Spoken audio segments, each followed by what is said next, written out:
அன்பிற்குரிய சகோதரர்களே,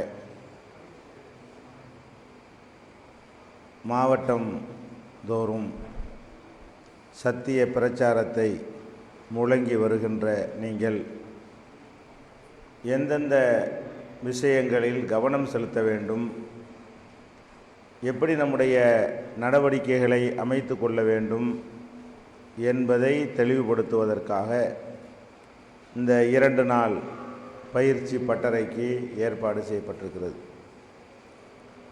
இதில் எனக்கு தரப்பட்டிருக்கிற தலைப்பு பேச்சுக்கலை, அதை எப்படி நம்ம அமைத்து கொள்ள வேண்டும், இந்த பேச்சுக்கலையை எப்படி அமைத்து கொள்ள வேண்டும் என்பது குறித்து திருக்குரானிலேயோ நபிகள் நாயகம் ஸல்லல்லாஹு அலைஹி வஸல்லமுடைய பொன்மொழிகளிலேயோ அதற்கென்று சில ஒழுங்குகளோ விதிமுறைகளோ சொல்லப்படவில்லை.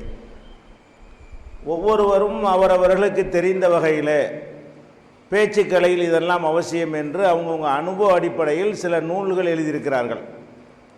அதை அடிப்படையாக வைத்து தான் பேச்சுக்கலைக்கு என்று சில விதிமுறைகளை உருவாக்கி மனிதர்கள் கடைபிடித்து வருகிறார்கள். இப்போ நம்முடைய அனுபவத்திலையும் நம்ம எந்த மாதிரியான வழிமுறையை கையாண்டு வருகிறோம், மற்றவர்கள் பேசும் பொழுது எந்தெந்த இடத்துல குறை செய்கிறார்கள் என்பதையெல்லாம் கவனத்தில் கொண்டு எனக்கு தெரிந்த சில ஒழுங்குகளை விதிமுறைகளை உங்களுடைய கவனத்திற்கு நான் கொண்டு வர விரும்புகிறேன். இந்த பேசுவதை பொறுத்த வரைக்கும் 4 முக்கிய தலைப்புகளாக இதை நாம் பிரித்து கொள்ளலாம். 1வது, நம்ம பேசுகிற விதம், மேடையில் ஏறி பேசும் பொழுது என்னென்னவெல்லாம் ஒரு பேச்சாளர் கவனிக்கணும், அதுக்குன்னு நிறைய ஒழுங்குகள் இருக்கிறது. அதே மாதிரி 2வதாக பேசுவதற்குரிய அந்த உள்ளடக்கம், அந்த செய்திகள், அது எப்படி இருக்கணும், எப்படி தொகுக்கணும், எப்படி தயாரிக்கணும் என்பது அது 2வதாக கவனிக்க வேண்டிய ஒரு விஷயம் இருக்கிறது. 3வதாக பேச்சை மறைமுகமாக பாதிக்கக்கூடிய புற காரணங்கள்லாம் இருக்கிறது. அதுகள்லையும் ஒரு பேச்சாளர் கவனம் செலுத்தணும். அந்த மாதிரி விஷயங்களையும் நம்ம அறிந்து வைத்து கொள்ள வேண்டும். 4வதாக பேச்சாளராக இருக்கக்கூடியவருக்குன்னு சொல்லி பொதுவான சில ஒழுங்குமுறைகள் இருக்கிறது. மக்கள் எதையெல்லாம் எதிர்பார்க்குறாங்களோ அதுக்கு மாற்றமில்லாத வகையில் ஒரு பேச்சாளருடைய நடவடிக்கைகள் இருக்கணும். இப்படி 4 வகைகளாக இதை வகுத்து கொண்டு ஒவ்வொன்றையும் நம்ம விரிவாக அறிந்து கொள்ள வேண்டும். முதலாவதாக பேசுகிற விதம், மேடையில் பேசக்கூடிய விதம் இருக்கு இல்லையா, அதில் நிறைய விஷயங்களை நம்ம கவனத்தில் கொள்ளணும். முதலாவதாக பேசுகிற விதம் என்னன்னு சொன்னால், ஒரு புஸ்தகத்தை எடுத்துக்கொண்டு கட்டுரை வாசிப்பது போல யாருடைய பேச்சு இருக்கிறதோ அதில் எவ்வளவு விஷயங்கள் இருந்தாலும் மக்களை ஈர்க்காது. ஒரு செய்தியை நம்ம எடுத்து சொல்வதாக இருந்தால் ஒரே சீராக இருக்கவே கூடாது. இந்த பேச்சுடைய தொனி இருக்கு இல்லையா, அது சீராக இருக்கக்கூடாது. ஒரே கடுமையான ஆரம்பத்திலேருந்து கடைசி வரைக்கும் பயங்கரமான சத்தத்திலையும் இருக்கக்கூடாது. அதே மாதிரி ரொம்ப குசு குசுன்னு மென்மையான முறையிலையும் இருக்கக்கூடாது. எந்த இடத்துல சத்தத்தை ஏற்றணும், எந்த இடத்துல சத்தத்தை குறைக்கணும், ஆக்ரோஷமான விஷயங்களை சொல்லும் பொழுது அதுக்கு தகுந்தவாறு அந்த அந்த துணியும் வரணும். அப்போ தான் அந்த 2 சேர்ந்து மக்களுடைய உள்ளத்தில் போகும். சும்மா கட்டுற மாதிரி படித்தோம்னு சொன்னால் எடுபடாது. எத்தனை பேர் நல்ல செய்திகள்லாம் சொல்லுவாங்க, அது செய்திகளை விரும்பக்கூடியவர்களுக்கு அது பிடித்தாலும் அனைத்து மக்களையும் ஈர்க்காது. அவனை கட்டி போடணும், வேற பக்கம் அவனுடைய கவனம் திரும்பாமல் நம்ம பக்கமே கட்டி போட்டால் தான் எல்லா செய்திகளும் அவனுடைய காதில் போய் நுழையும். அதுக்கு என்ன செய்ய வேண்டும் என்று சொன்னால், பேசும் பொழுது சாதாரணமாக பேசுறது பேசி கொண்டு வரணும். ஏற்ற வேண்டிய நேரத்தில் ஏற்றணும், இறக்க வேண்டிய நேரத்தில் இறக்க வேண்டும். கோபமாக இருக்கிற நேரத்தில் அந்த வார்த்தையை சொல்கிற விதத்திலேயே அந்த கோபம் தெரியணும். வெறுக்கத்தக்க காரியத்தை சொல்லும் பொழுது அந்த சொல்ல பயன்படுத்தும் பொழுதே அது வெறுக்கத்தக்கதாக தென்படணும். இப்படியெல்லாம் நம்முடைய பேச்சுக்கள் முதலாவது ஒழுங்கு என்னன்னா, தேவையான ஏற்ற இறக்கங்கள். சுருக்கமான வார்த்தையில் சொல்வதாக இருந்தால், தேவையான ஏற்ற இறக்கங்கள் இல்லாமல் நம்ம பேசினால் அதில் எவ்வளவு நல்ல விஷயங்கள் இருந்தாலும் எல்லாரையும் இருக்காது. அதுவும் சில பேர் நல்லா இருக்குன்னு சொல்லுவாங்க, அதுவும் சில பேருக்கு பிடிக்கும். விஷயங்களை மட்டும் கேட்கக்கூடியவங்க இருப்பாங்க. ஆனால் எல்லாருக்கும் எது பிடிக்கும் என்று சொன்னால் ஏத்த இறக்கத்தோட கொண்டு போனோம்னு சொன்னால் இது வந்து மக்களுக்கு பிடிக்கக்கூடியதாக இருக்கும். பிடிச்சா தானே செய்தி போய் சென்றடையும். இது ஒரு விஷயம். அடுத்து ரெண்டாவது விஷயம் என்னன்னு கேட்டால், அந்த ஒரு செய்தி ஒரு வார்த்தைக்கும் ஒரு வாக்கியத்திற்கும் அடுத்த வார்த்தைக்கும் வாக்கியத்திற்கும் மத்தியில் ரொம்ப இடைவெளி விட்டுறக்கூடாது. நான் சொல்ல வருவதுண்டா நானுக்கு சுதிக்க முட்டு நேரம் நான் சொல்ல வருவேன்னு சொல்ல வேண்டியதானே. இந்த சிலருக்கு அப்படி இருக்கிறாங்க. பேச்சுன்னா என்ன ஆகணும்னா அந்த கேப் விட்டு அப்படி திரும்பிடும். அவனுக்கு கேப் விடாமல் இருந்தது அப்படி நம்ம பக்கமே இருந்துகிட்டு இருப்பான். ஒரு வாக்கியத்தை முடித்த உடனே அடுத்த வாக்கியத்துக்கு என்ன செய்யக்கூடாது, அதிக நேரம் எடுக்கக்கூடாது. ஒரு வார்த்தையை முடித்த உடனே அடுத்த வார்த்தைக்கு ரொம்ப நேரம் இருக்கக்கூடாது. ஒரு வார்த்தைக்கு எப்படி இருக்க வேண்டும் பேச்சுன்னு கேட்டால், ஒரு சங்கிலி மாதிரி பின்னி இருக்கணும். ஒன்னோட ஒன்று பின்னி பின்னி இருக்கும் இல்லையா, கோர்த்து அப்படி இருக்க வேண்டும். சங்கிலி தொடர் விட்டுச்சின்னு சொன்னால் அவனுடைய கவனம் அப்படி போயிடும், வேற பக்கம் அப்படி திரும்பிடுவான். நம்மளை பார்த்துக்கிட்டே இருக்கக்கூடியவனுக்கு அதுலேயே இழுத்து போடுவதாக இருந்தால் என்ன செய்யணும், பேச்சுகளில் வந்து வார்த்தைக்கும் ஒரு வார்த்தைக்கு மத்தியில் உள்ள இடைவெளி இருக்கக்கூடாது. அப்படி போய்கொண்டே இருக்கணும். ஒரு வாக்கியத்துக்கும் ஒரு வாக்கியத்துக்கும் மத்தியில் ஒரு சின்ன இடைவெளி இருக்கணும். அது அப்போதான் வாக்கியம்னு தெரியும். ஆனால் அது அளவுக்கு மேலே இருக்கக்கூடாது. அந்த மாதிரி சிலருக்கு என்ன செய்வாங்க, ஒரு வாக்கியத்தை நிறுத்திட்டு அப்படியே நின்றுட்டு அடுத்த வாக்கியத்தை எடுப்பாங்க. இது வந்து மக்களை என்ன செய்யாது, ஒரு ஈர்க்காது. மக்களை ஈர்க்கலைன்னா செய்தி போய் சேராது. நம்ம செய்தி சேருவதற்கு தான் பிரச்சாரம் செய்கிறோம். அப்போ வந்து சங்கிலி தொடர் கட்டாகி விடக்கூடாது. பேச்சுக்கள் என்ன செய்யக்கூடாது, ஏற்ற இறக்கமும் இருக்க வேண்டும். அந்த சங்கிலி தொடர்பை கட்டாக்குற வகையில் இடைவெளி கொடுத்தீர்கள் என்று சொன்னால் அது ரொம்ப ஒரு பத்திரிகைக்கெல்லாம் பேட்டி அப்படி தான் கொடுப்பாங்க. பார்த்தா உங்களுக்கு தெரியும். அவன் எழுதுறதுக்காக கொடுக்கறது. செய்தியாளர்கள்ட்ட சொல்லும் பொழுது அவன் வருகின்றன்னு எழுதுவான். டிசம்பர் 6ஆம் நாள் அப்படி நம்ம டைம் கொடுப்போம். அதுக்கு கொடுக்கலாம். நம்ம சொல்வதை எழுதி கொள்வதற்காக வேண்டி பேசும் பொழுது அதுக்காக வேண்டியே சொல்ற காரணத்தினால் அது வந்து விஷயம் வேற. அந்த மாதிரி மேடை பேச்சு என்ன செய்யக்கூடாது, இருக்கக்கூடாது. இது ரெண்டாவதாக கவனித்துக் கொள்ள வேண்டும். அடுத்ததாக பேசக்கூடியவர்களுக்கு அந்த பேச்சு வந்து சில செய்திகளை சொல்ற மாதிரி நம்முடைய உடலுடைய பாடி லாங்குவேஜ்னு சொல்றாங்க இல்லையா, உடலுடைய அங்க அசைவுகள், தேவையான இடத்தில் செய்யக்கூடிய அசைவுகளும் ஒரு செய்தியை கரெக்டாக என்ன செய்யும், உள்ள கொண்டு சேர்க்கும். அப்போ இப்படி நின்று கை கட்டிக்கிட்டே பேசணும்னா என்ன செய்யாது, அது வந்து எடுக்காது. இப்படி பிடிச்ச மேனிக்கு நின்றோம்னாலும் என்ன செய்யாது, மெசேஜ் உள்ளே போகாது. அப்போ என்ன செய்யணும், சொல்ல வேண்டிய விஷயங்களுக்கு இந்த கை காலில் அது எப்போதான் ஒரு மூமெண்ட் இருந்தால் தான் எப்போவுமே என்ன செய்யும். மக்கள் ஏன் வீடியோ விரும்புகிறாங்க, படத்தை விரும்ப மாட்டாங்க. ஏன், படத்தில் ஒரு அசைவு இல்லை. ஒரு படம் போட்டான்னா அப்படி இருக்கும். வீடியோனா என்ன செய்யும், காட்சி மாறிக்கிட்டே இருக்கும். அப்போ நம்மளை வந்து பார்க்கக்கூடியவர்கள் வந்து ஆடியோ காதில் போகிற மாதிரி என்ன செய்யணும், நம்மள்கிட்டையும் ஒரு அசைவு இருந்தால் தான் நம்மளை பார்ப்பாங்க. நம்ம இப்படி நின்றுட்டு இருந்தோம்னா இப்படி தான் நிற்பார் கடைசி வரைக்கும், கண்ணை மூடிட்டு தான் கேட்பாங்க. நீங்கள் எப்படி நின்றுட்டு இருந்தீங்கன்னா கடைசி வரைக்கும் இப்படி தான் நிற்பார். அப்போ என்னத்தை பார்க்கறது, காதை மட்டும் கொடுப்போம். காதை மட்டும் கொடுத்தா சரியாக போய் சேராது. காதை கொடுக்குற மாதிரி அவன் கண்ணையும் கொடுக்குறதா இருந்தால் என்ன செய்யணும், நம்ம வந்து பேசும் பொழுது நம்முடைய தலையசைவு, கையசைவு, வாயசைவுன்னு அதுக்கு ஒரேடியாக ஓவர் ஆக்ஷன் சில பேர் பண்ணுவாங்க தேவையில்லாமல். அதுவும் படி அருவருப்பான வகையில் இல்லாத வகையில் நம்ம பாடி லாங்குவேஜ்னு இதுக்கு சொல்லுவாங்க. இந்த பாடி லாங்குவேஜில் என்ன செய்யும், சில நேரங்களில் வந்து நம்ம செய்திகளை வந்து சைகையால் கூட சொல்லுவோம். அப்போ அவன் பார்க்கலன்ட்டு வைங்க, அவனுக்கு வழங்காமல் போயிடும். நம்ம செய்திகளை சொல்லுவதோட என்ன செய்யணும், இப்படி சொன்னார்னு இப்படி சொன்னாருப்போம், இப்படி சொன்னார்னு கையையும் பார்த்தா தான் அர்த்தம் விளங்கும். அவன் கண்ணை மூடிக்கிட்டு இப்படி சொன்னார், என்ன எப்படி சொன்னார், முடிச்சு பார்ப்போம், ஒன்றும் தெரியாது. அப்போ அவன் நம்மளை பார்த்துக்கிட்டே இருந்தால் தான் சில செய்திகளை நம்ம வந்து சைகைகள் மூலமாகவே சொல்லிவிடுவோம். சைகைகள் மூலமாக சொல்லும் பொழுது எப்போ அவனுக்கு அதனுடைய அர்த்தம் விளங்கு, நம்மளை பார்த்தா தான் விளங்கும். அப்போ நம்மளை பார்க்க வச்சுக்கிட்டே இருக்கணும்.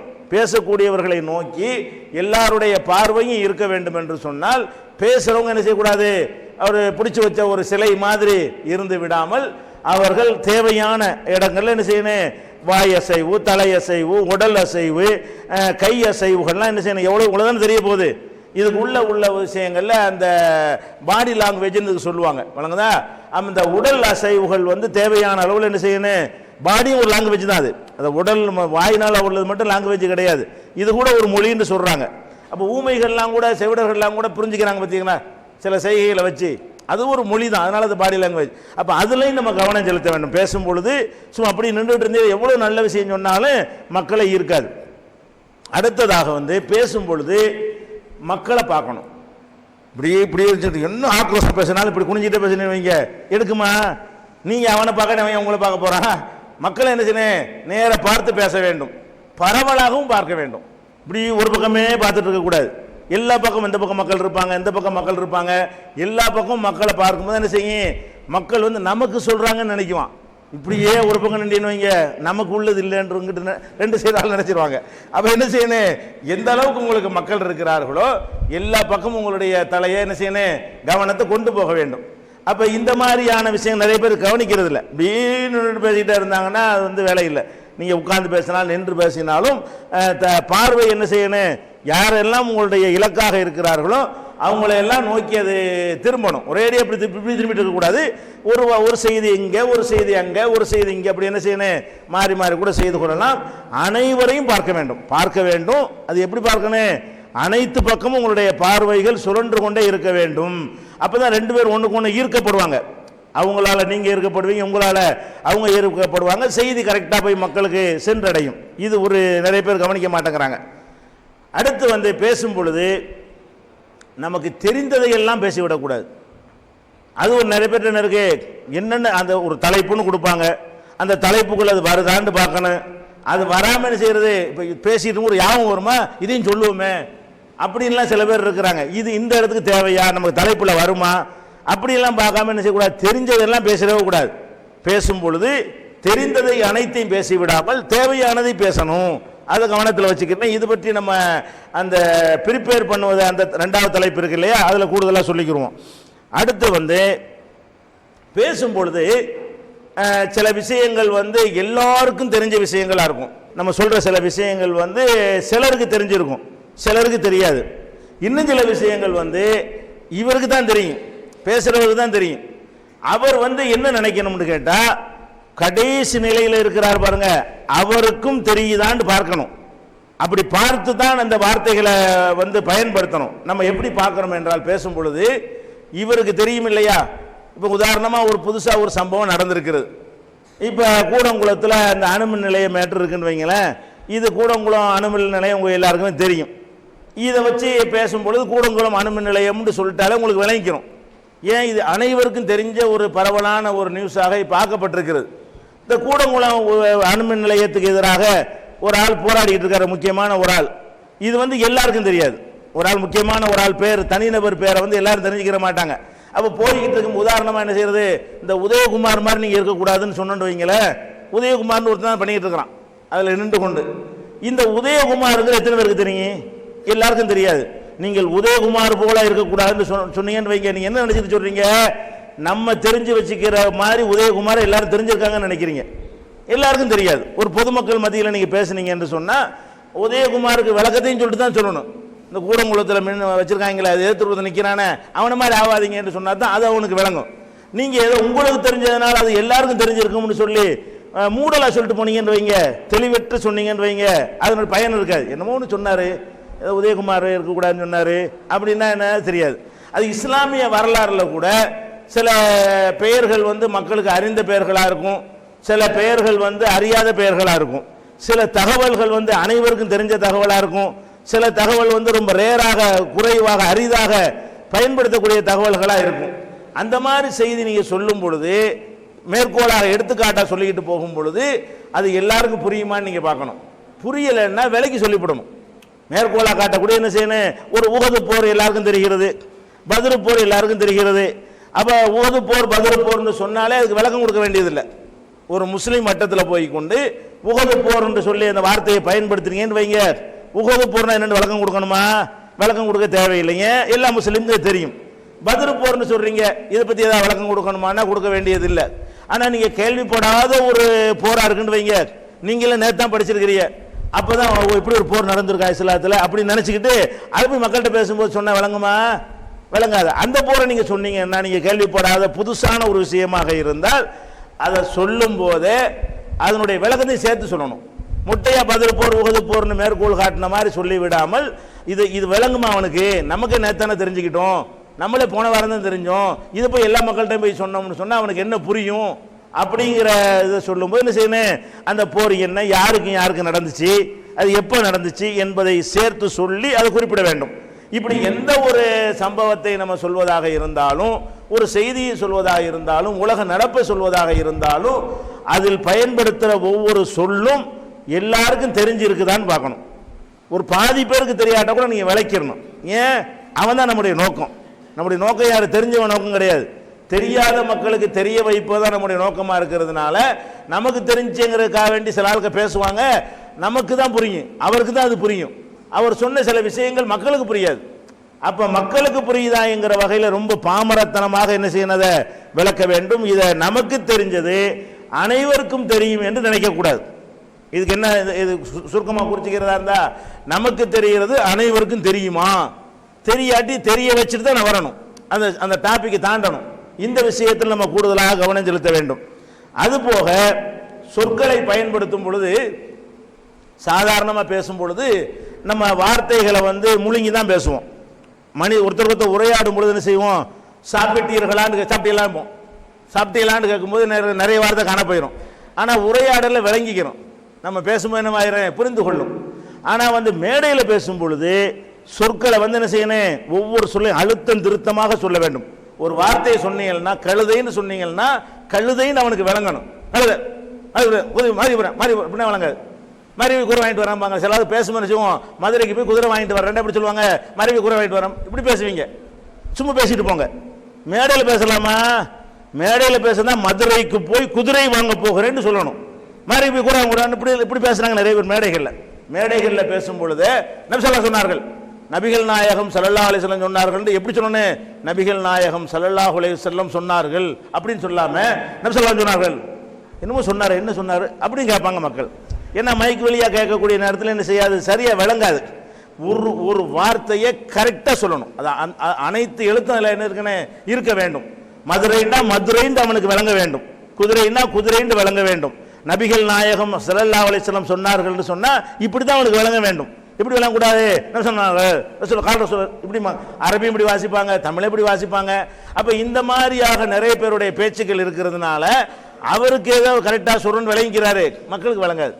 அப்போ வார்த்தைகள் அழுத்தம் திருத்தமாக இருக்க வேண்டும். அழுத்தம் திருத்தம்னா என்ன, பெரிய உச்சரிப்புகள் அதல்ல. சில பேருக்கு சில எழுத்து வரும், சில எழுத்து வராமல் இருக்கும். அந்த சொல்லில் ஒரு எழுத்து கூட மிஸ் ஆகாமல் இருந்தால் தான் கரெக்டாக மக்களுக்கு விளங்கும். இந்த மாதிரி அது கட்டிச்சு பேசுகிற மாதிரி இருக்கணும். அந்த மாதிரி என்ன செய்யணும், பேச்சுக்களில் வார்த்தைகள் அதை எழுதிட முடியணும். அந்த மாதிரி நம்முடைய வார்த்தைகள் அழுத்தம் திருத்தத்தோடு சொல்ல வேண்டும். இதில் நம்ம கூடுதலாக கவனம் செலுத்த வேண்டும். அடுத்ததாக நம்ம மார்க்க பேச்சு பேசுகிற காரணத்தினால நிறைய குர்ஆன் ஹதீஸுகளை மேற்கோள் காட்ட வேண்டியது இருக்கும்.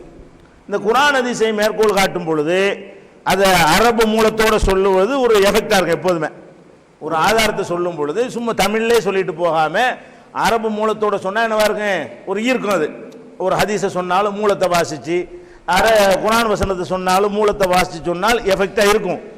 ஆனால் கரெக்டாக இருக்கணும். அது ஒன்று கடக்க ஒன்று சொன்னு வைங்க, அதுக்கு அது ஆதாரத்தை சொல்லாமல் இருப்பது மேல், தமிழில் நம்பரை மட்டும் சொல்வது மேல். விளங்குதா? அறகுறையாக மட்டும் இந்த அரபியில் நம்ம தப்பு செஞ்சேன்னு வைங்க, அந்த சுன்ன ஜமாத்து ஆலிம் சாரெல்லாம் பார்த்துட்டு இருப்பாங்க, பயான் பண்ண வந்துட்டாங்க, இது கூட இந்த வார்த்தை கூட சொல்ல தெரியல, இது கூட ஒன்று பேச தெரியும் அப்படின்னு சொல்லிடக்கூடாது.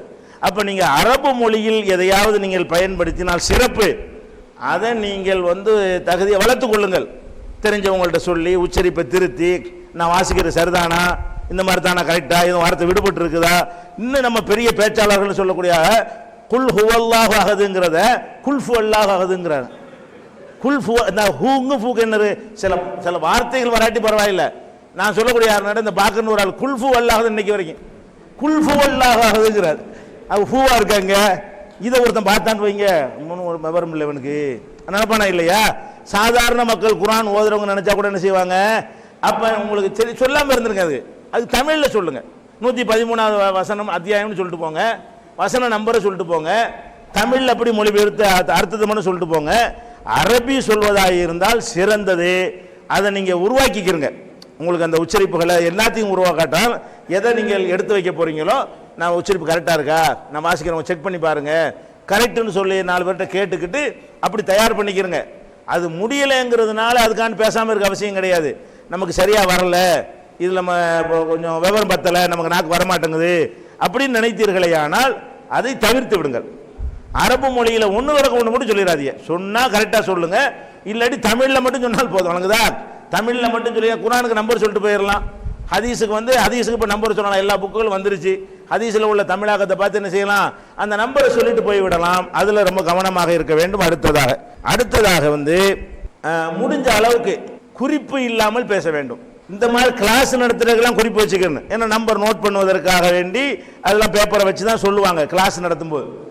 பொதுவாக உரை நிகழ்த்தக்கூடிய நேரத்தில் நீங்கள் பேப்பரில் வச்சுக்கிட்டு உரை நிகழ்த்தும் பொழுது, இப்போ நம்ம சொன்னமுள்ள நிறைய விஷயங்கள் கோர்வையாக இருக்கணும், ஆக்ரோஷமாக இருக்கணும், அழுத்தம் திருத்தமாக இருக்கணும், ஏற்ற இறக்கமாக இருக்கணும், இது எல்லாமே மௌத்தா போயிடும்.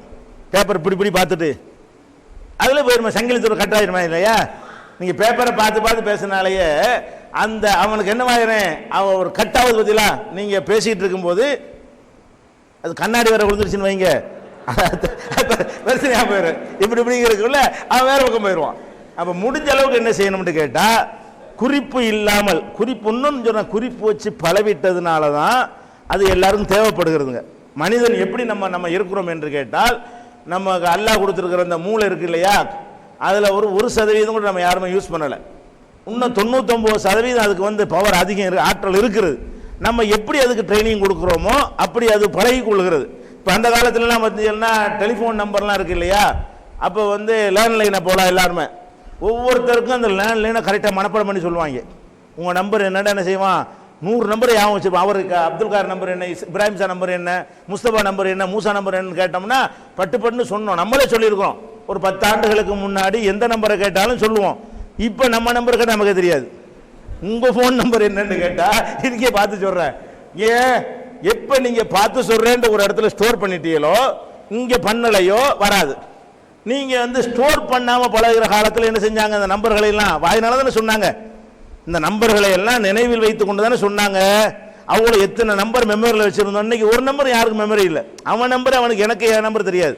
ஏன்னா வேற கேட்டாங்கன்னா ஃபோனை பார்த்து என்ன செய்வேன், இந்த இருக்க நம்பர் நான் சொல்லுவேன். ஏன் நம்ம எழுதி வச்சிடும், தேவையில்லை தானே, அதுக்கே இப்போ தேவையில்லாமல் இடம் கொடுக்கணும், அது ரெக்கார்டில் வச்சிருக்கிறோம்ல, இப்படிங்கிற மாதிரி விடுகிறது. பேப்பரில் எப்போ நீங்கள் எழுதி வச்சுக்கிற ஆரம்பித்து விட்டீர்களோ அப்போ இயற்கையாக உங்களுக்கு என்னவாயிரும்னு கேட்டால், அந்த மூளையில் பதிவு பண்ணுறது குறைஞ்சிரும்.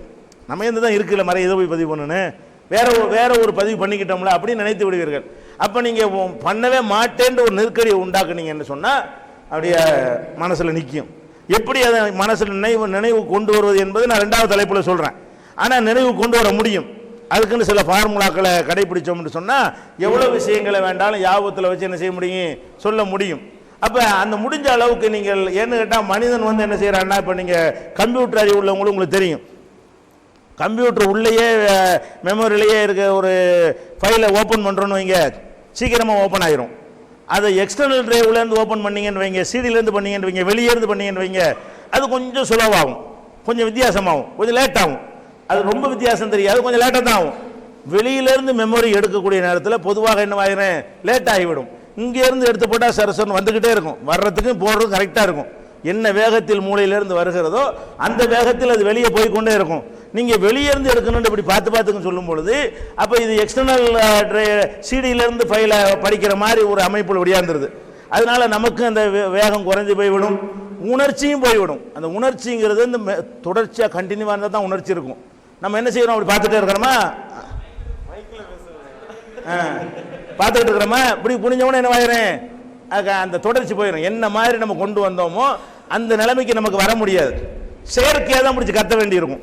அதனால முடிஞ்ச அளவுக்கு குறிப்பு கிளாஸ் வகுப்பு நடத்துகிறோம் இல்லையா, இப்போ எல்லாம் பேப்பர் வச்சு தான் நம்ம கிளாஸ் நடத்துவாங்க. இன்றைக்கெல்லாம் உங்களுக்கு இன்னைக்கு நடத்துகிற கிளாஸ்லாம் எல்லாரும் நினைஞ்சிருப்பாங்க, குறிப்பு வச்சுருப்பாங்க. இது என்னன்னு கேட்டால் இது பாடம். இதில் ஏற்ற இறக்கம் இல்லாமல் சொன்னால் கூட இது என்னவா உங்களுக்கு எடுக்கும். ஏன்னா நீங்கள் குறிப்பு மாணவர்களாக வந்திருக்கிறீங்க, விவரம் உள்ளவங்க வந்திருக்கிறீங்க, ஆக்ரோஷத்தை வைத்து செய்தியை சொல்கிற அளவில் உள்ளவங்க யாருங்க வரல. அதனால வகுப்புகள் பாடங்களுக்கெல்லாம் குறிப்பு வேணும். அப்போ தான் கரெக்டாக விடுபடாமல் சொல்ல முடியும். பொதுவான மக்களுக்கு சொல்லக்கூடிய உரைகளுக்கு தான் நான் சொல்கிறேன். எல்லா இடத்துலையும் குறிப்பு இல்லை. ஜும்மாவிலையெல்லாம் குறிப்பு வச்சாங்கன்னு வைங்களேன், அது ஜும்மாவாக இருக்காது. நம்ம பார்க்குறோம் அந்த அந்த ஆக்ரோஷம் போய், உணர்ச்சி போய், மக்களுடைய ஈடுபாடு போய், அது மாதிரி அந்த குத்துபா புஸ்தகத்தை படிக்க ஆரம்பித்தனால அதில் தூங்க ஆரம்பித்தாங்க. குத்துபாவில் உட்காந்துக்கிட்டே புஸ்தகத்தை படித்து என்ன செய்வாங்க, உரை நிகழ்த்த ஆரம்பித்தாங்களா. அப்படியே அந்த உரை நிகழ்த்துகிற தன்மை எல்லாமே போய்விட்ட காட்சியை நம்ம பார்க்குறோம். அது வந்து ஒரு நன்மை தரவில்லை என்பதை அடுத்து புரிந்து கொள்ள வேண்டும். அடுத்ததாக பேசும் பொழுது நம்ம ஒரு செய்தியை விளங்க சொல்றோம் இல்லையா, இஸ்லாத்தில் எந்த செய்தி அந்த அந்த குர்ஆனில் உள்ளதானே பேச போகிறோம். புதுசாக வந்து வேற மெட்ரை கொண்டு வர முடியுமா? முடியாது. இப்போ எதை சொன்னாலும் தெரிஞ்சா தான் இருக்கும். தொழுகை பற்றி பேச போகிறோம், தொழுகை தான் தெரியுமே, நோன்பை பற்றி அதுவும் தெரியுமே எல்லாருக்கும், அப்படி நினைக்கக்கூடாது. நம்ம என்ன பேசுவோம், என்ன செய்யக்கூடாது, எல்லாமே தெரிஞ்ச விஷயங்களாக தான் இருக்கும். தெரிஞ்ச விஷயங்களாக இருந்தாலும் நம்ம என்ன செய்யணும்னு கேட்டால், இப்போ உதாரணமாக அந்த தர்கா விஷயம், அந்த ஷிர்க் விஷயங்கள்லாம் இருக்குல்ல, இதெல்லாம் பேசினா சில ஆட்களுக்கு இது தான் எத்தனை தடவை கேட்குறதுமாங்க, நம்ம கண்டுக்கிறவே கூடாதுங்க. இவன் நமக்கு குறியே கிடையாது, அவன் தான் குறி. எவன் தர்காவில் இருக்கிறான்னு அவன் தான் இலக்கு. நீ உனக்கு தெரிஞ்ச தொலைஞ்சு போ, உனக்காக நான் பேசலை. நம்ம என்ன செய்வோம், சில விஷயங்கள் இன்னைக்கு விட்டுட்டோம். இன்னைக்கு நம்ம என்ன செஞ்சிருக்கிறோம், அடிப்படையான ஷிர்கான விஷயங்களை பேசுவதை விட்டு விலகி கொண்டோம். ஏன் அதை பேசணும்னு சொன்னால் இருக்கிற எல்லாருக்கும் தெரியுதே, தெரிகிற 100 பேரில் தெரியாத 5 பேர் இருப்பான், அவனை கவனத்தில் கொள்ளணுமே, அவனையும் தௌஹீது கொண்டு வரணுமே. இந்த 95 பேர் நமக்கு இலக்கு இல்லை. யார் இலக்கு? யார் அறியாமல் இருக்கிறான்னு அந்த 5 பேர் தான் நமக்கு இலக்கு. அப்படிங்கிற ஒரு அடிப்படையில் தான் நம்முடைய பேச்சுகளை அமைத்துக் கொள்ள வேண்டும். யாரை கவனிக்க கூடாது, தெரிஞ்சவங்க இருக்கிறாங்கன்னு கவனிக்காதீங்க. எந்த ஒரு சபையிலையும் ஒரு 10% தெரியாதவன் இருப்பான். எந்த ஒரு செய்தி எடுத்துக்கொண்டாலும் அவன் தெரியாதவன் இருப்பான். நீங்க என்ன நினைச்சுக்கிறனே, தெரிஞ்சவனுக்கு பேசணும்னு நினைச்சீங்கன்னு சொன்னா ஒரு டாபிக் உங்களுக்கு வரவே வராது. சைக்காலஜியா என்ன செய்யாது, உங்களுக்கு வராது. நம்ம பேச போறோம் எல்லாம் தெரியுமே, தலைத்துல ஆட்டுவானே அப்படிங்கிற மாதிரி உங்களுக்கு தெரிஞ்சு போயிடும். அதனால என்ன செய்யணும், இவன் கணக்கே கிடையாது, தெரிஞ்சவன் எனக்கு கணக்கு கிடையாது. நான் பேசுவது தெரியாத மக்களுக்காக பேசுகிறேன், புரியாத மக்களுக்காக, கடைப்பிடிக்காத மக்களுக்காக பேசுகிறேன் என்பதை மனசில் வைத்துக்கொண்டு அவங்களுக்கு புரியக்கூடிய விதத்தில் விவரமா விழாவாரியாக தான் சொல்லணும். இவர் என்ன செய்வார், லேசாக சொன்னவனையே உதாரணமாக வந்து பலதார மனம் இருக்குன்னு வைங்களேன். இந்த பலதார மனம் கூடுமான்னு கேட்டால் இதுக்கு பதில் சொல்லும்போது நம்ம என்ன செய்வோம், விவரமாக விழாவாரியா அது எதனால இஸ்லாத்தில் விவரமாக சொல்லுவோம். நம்ம ஆட்கள்லாம் உட்காந்துக்கிட்டு சுருக்கமாக சொல்லுங்க, பெருசாக சொல்கிறீங்க, உனக்காக சொல்கிறேன், எதுக்கு இதை சொல்கிறோம், நாம் சொல்லுவது அதை குற்றச்சாட்டாக ஒருத்தன் கேள்வி கேட்குறான அவனுக்கு சொல்லுகிறோம். அவனுடைய கேள்வியை காட்டுகிறது மனசில் அதை ஒரு பெரிய பாதிப்பை ஏற்படுத்தியிருக்கு. அவனுடைய பாதிப்பை நீக்கிறதுக்கு பதில் சொல்லிக்கிட்டு இருந்தா நீங்க நிறைய கேள்வி இருக்கு, நீங்க ஷார்ட்டா சொல்லுங்க என்று சொல்லுவாங்க. நான் கண்டுக்கிறவே மாட்டேன். எத்தனை பேர் என்ன செய்வாங்க, சுருக்கமாக சொல்லிவிடும், உனக்கு நான் பேசலப்பா, நீ தெரிஞ்சாலும் வெளியே போயிட்டு சும்மா பார்வையாளர் உட்கார்ந்துக்கிட்டு. நாம பேசுறது யாருக்கு தான், தெரியாத மக்களுக்கு. அவனுக்கு அந்த சந்தேகம் தீரணும். உனக்கு தீர்ந்துருச்சிங்கன்னா அடுத்தவனுக்கு இல்லை, அடுத்தவனுக்கு தீர்ந்துருச்சுன்னு எடுத்துக்கொள்ள முடியுமா? அதனால என்ன செய்யணும், அறியாதவர்கள் தான் இலக்குன்னு வைத்துக் கொள்ளணும். எப்போதுமே உங்களுடைய பார்வை என்னவா இருக்கணும், நோக்கம் பேசும் பொழுது நம்முடைய நோக்கம் அறியாதவர்கள் தான். அறிந்த பெரிய ஒரு உலமா, பெரிய மேதை வந்து முன்னாடி உட்காண்டா கூட உங்களை பாதிக்காதீங்க. நம்ம இவருக்கா பேச போறோம், சைக்காலஜிக்கல் அவங்க மனசுல என்ன இருக்குன்னு நம்ம இவருக்கு பேசவில்லை. ஒரு 10 பெரிய உலமா வந்து உட்காந்துட்டாங்கன்னு வைங்க, நீங்க வாட்டுக்கு பேசிட்டு இருக்க வேண்டியதுதான். எல்கேஜி மாதிரி விஷயத்தை கூட பேசலாம். ஏன், நாம் பேசுவது இவர்களுக்கு இல்லை, அறியாதவர்கள் தான் உங்களுடைய இலக்காக இருக்க வேண்டும். இது அடுத்து கவனிக்க வேண்டிய ஒரு விஷயம். அடுத்து வந்து பேசும் பொழுது ஒரு குர்ஆனை ஒரு ஹதீஸை தான் பேச போறோம். புதுசா ஒரு ஹதீஸை உண்டாக்க முடியாது, புதுசா ஒரு குர்ஆனை உண்டாக்க முடியாது. அப்ப இந்த புதிய செய்திகள் எதிர்பார்க்கிறவங்களுக்கு ஒண்ணுமே கிடைக்காது. அதுக்கு நீங்க என்ன செய்யணும், அந்த பழைய செய்திகளோட இன்னைக்கு அப் டு டேட்டான செய்திகளை மிக்ஸ் பண்ணணும். அதுதான் மக்களுக்கு ரொம்ப என்ன செய்யும், இன்றைக்கு உள்ள அரசியல் விஷயங்கள் அதெல்லாம் இணைச்சிக்கிறணும், சமூகம் இன்னைக்கு உள்ள உதாரணங்களை காட்டிக்கொள்ளணும்.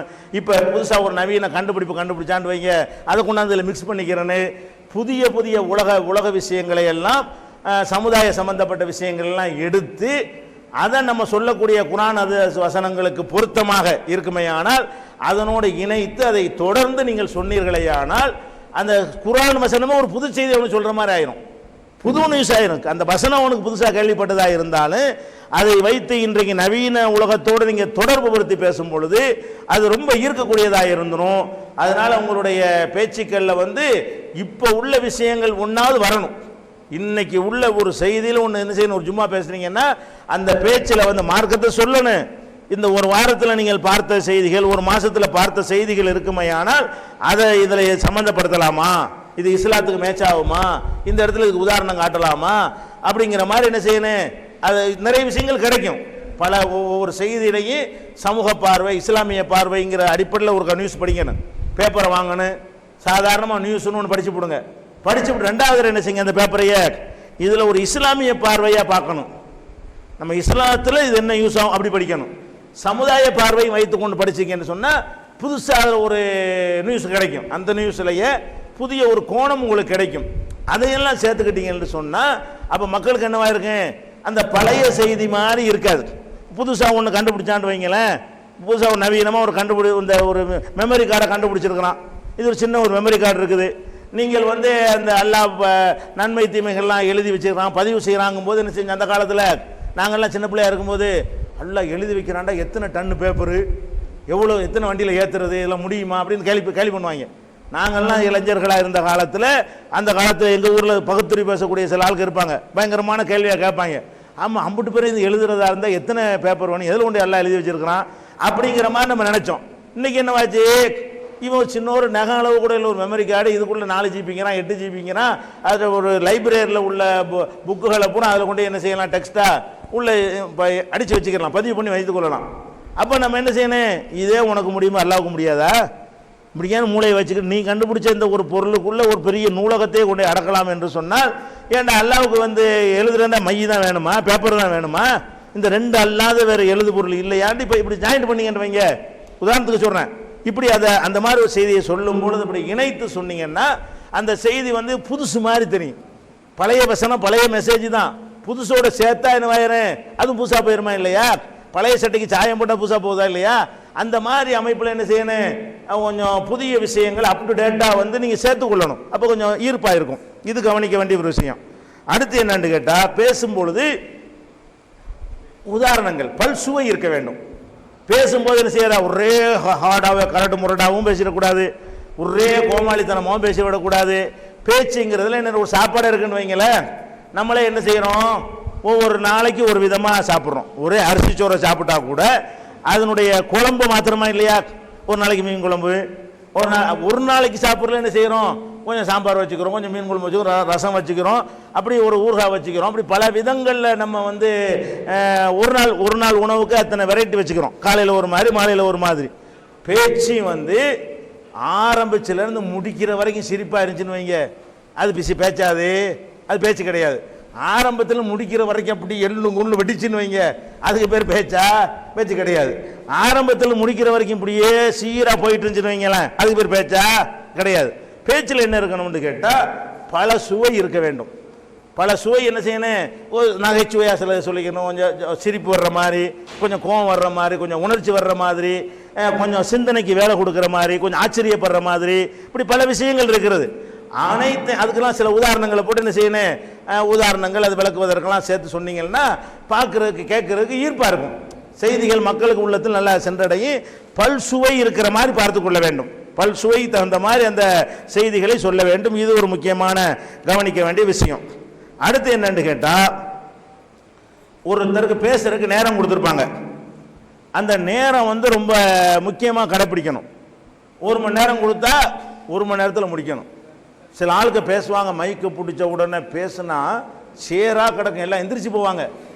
அதை கூட விளங்காமல் பேசிக்கிட்டே மைக்குண்டா விட அப்படி இருக்கக்கூடாது. என்ன செய்யணும், முதல்ல எவ்வளோ நேரம்னு முதல்ல கேட்டுக்கொள்ளணும். அரை மணி நேரமா, அரை மணி 29 நிமிஷத்தில் கரெக்டாக நினைச்சிருந்தேன் முடிச்சுன்னு அதுக்கு தகுந்த மாதிரி பிளான் பண்ணிக்கிறணும். 1 மணி நேரம்னா 1 மணி நேரத்துக்கு அந்த மாதிரி உங்களுக்கு கொடுத்த நேரத்தை தாண்டி எக்காரணம் கொண்டு பேசுறாதீங்க. குறிப்பாக ஜும்மா மாதிரியான உரைகளில் நம்ம நிறைய தவறு செய்கிறோம். ஜும்மா என்பது வந்து வாரம் அவங்க வந்து எதிர்பார்த்து வர்றாங்க. அது வந்து டியூட்டி நேரம், இரவு நேரம் கிடையாது. ஜும்மா என்பது வந்து ஒரு கடை, கண்ணி, தொழில், பள்ளிக்கூடம் இதெல்லாம் நிறுவனங்கள் இயங்கி கொண்டிருக்கிற நேரத்தில் ஒதுக்கி வரக்கூடியது. அது லீவு நாளும் கிடையாது.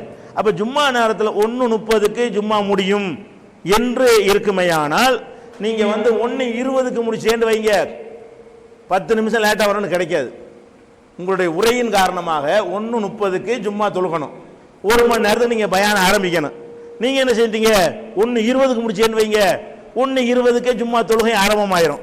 1:25க்கு முடிஞ்சிடும். 1:30க்கு தான் தொழுகான்னு வருவானே, அவங்க இது நிர்ணயிக்கப்பட்ட டைமாக இருக்குல்லங்க. அப்போ என்ன செய்யணும், அந்த டயத்தை முந்தும் ஜும்மா மாதிரி இருக்குமையானால் 1:30 தொழுகை போட்டிருந்தாங்கன்னா 1:30 வரைக்கும் என்ன செஞ்சு ஆகணும், அதை வந்து இழுத்தாகணும். 1:30 எதிர்பார்த்து வருவாங்க. அதே நேரத்தில் இந்த 1:30ங்கிற அளவில் பர்மிஷன் வாங்கிட்டு வருவான். நீங்கள் 1:45 வரைக்கும் பயான் நீட்டினேன்னு வைங்களேன், அவனுக்கு அந்த தொழிலுக்கு போக முடியும். அடுத்த நாள் அவனுக்கு ஜும்மா பர்மிஷன் கொடுக்க மாட்டாங்க. எல்லாத்துலேயும் இதை கடைப்பிடிக்கணும். குறிப்பாக ஜும்மாக்கள்ல எல்லாம் எத்தனைக்கு தொழுகைன்னு போட்டிருக்கிறாங்களோ, உங்களுக்கு ரொம்ப பேச ஆசையாக இருந்தால் கொஞ்சம் முன்னாடி வேண்டாலும் அனுமதி கேட்டு ஏறிக்கிருங்க. முன்னாடி அது பிரச்சனை இல்லை, வழங்குதா? 1 மணிக்கு ஏறுறத 12:45 கூட ஏறிக்கிறங்க. இந்த முடிக்கிற விஷயத்தில் என்ன செய்யணும்? கரெக்டாக இருந்தால் தான் அந்த மக்களுக்கு பாதிக்காமல் இருக்கும். இல்லாட்டி அதை எதிர்பார்த்து வரக்கூடிய மக்கள் நிறைய பாதிக்கப்பட்டு விடுவார்கள். அந்த நேரத்தை கடைபிடித்தல் ரொம்ப முக்கியமாக இருக்க வேண்டும். அடுத்ததாக மக்களுடைய முகக்கூறுகளை அறிய வேண்டும். இப்படி பரவலாக பார்க்குறோம்ல, நம்ம பார்த்தாலே தெரியும். சில நேரங்களில் நம்ம நல்லா பேசுகிற நம்ம நினைக்குவோம், நம்ம பேசுகிற உண்மையில போர் அடிக்கிறதா இருக்கும். நம்ம போர் அடிக்கிற நினைப்போம் மக்களுக்கு நல்லதாக இருக்கும், நமக்கு தெரியாது. பேசும்போது என்ன செய்யணும்னா மக்களை பார்க்கணும். மக்களை ஒரு ஆள் அப்படி ஒன்றுக்கு போகிறாருன்னா இயற்கைன்னு நினச்சிக்கலாம். ஒவ்வொருத்தராக ஒன்று போயிட்டு இருந்தாங்கன்னா நேற்று வேற விளைக்கிறேன்னு அவருக்கு அப்படி போய் ஒருத்தர காலியாகிட்டே இருக்குது. அப்போ என்ன விளைக்கிறேன்னு நம்ம அறுக்கிறோம். நம்ம பேச்சு இன்னைக்கு எடுக்கலை விளைங்கி, அதுக்கான எப்பவும் எடுக்கான்னு அர்த்தம் இல்லை.